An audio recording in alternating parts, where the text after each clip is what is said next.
Can we consider elections legitimate under the shadow of occupation? This is a question that has been echoing across the globe as we delve into the heart of Eastern Europe, into the territories of Donetsk, Luhansk, Kherson, Zaporizhia, and Crimea. Once vibrant regions of Ukraine, these areas now stand under the heavy hand of Russian occupation. It all began when Russia seized these territories, a move that sent shockwaves through the international community. But Ukraine, despite the daunting reality of occupation, refused to bow down. Instead, they chose resistance. They chose to fight not just with force, but with information, with truth. In an audacious act of defiance, Ukraine sabotaged Russia's attempts to conduct what they termed as sham elections. They blew up a polling station in Zaporizhia, a stark symbol of their refusal to accept the enforced political narrative.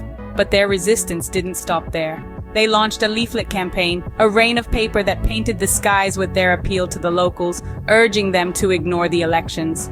Yet, it wasn't just Ukraine that stood against these elections. The international community, too, joined in the chorus of condemnation.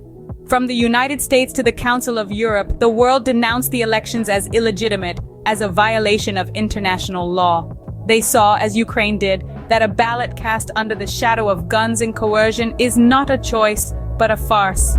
This is the story of Ukraine's resistance, a tale of a nation refusing to be silenced, refusing to have their will usurped. It's a testament to their courage, to their indomitable spirit that shines even in the face of the harshest adversity.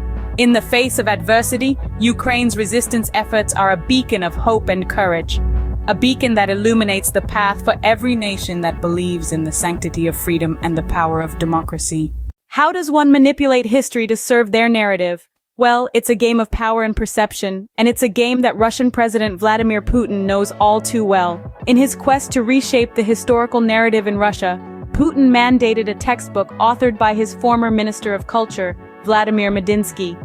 This textbook is not just another academic resource, it's a vessel for propaganda, reminiscent of the dystopian narrative in Orwell's 1984. The textbook paints a distorted picture of history, perpetuating myths that serve Putin's agenda.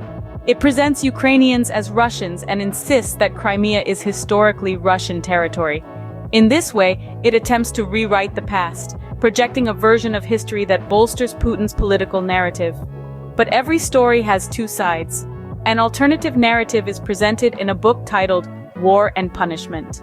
This book challenges Putin's narratives with an anti-imperialist perspective, though it faces obstacles in being published in Russia. The power of propaganda is immense, but can it truly erase a nation's identity? Propaganda can shape perceptions and influence opinions, but it cannot erase the lived experiences and collective memory of a nation. What happens when an election is shrouded in controversy?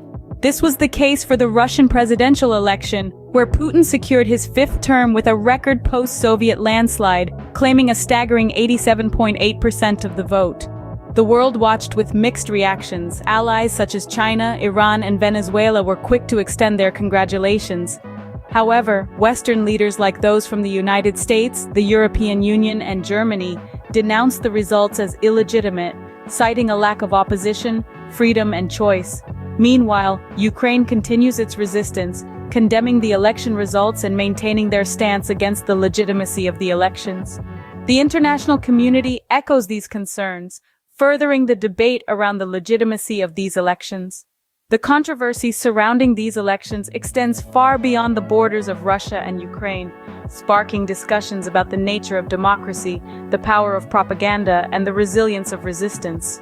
In the world's eyes, the legitimacy of these elections remains a contentious topic.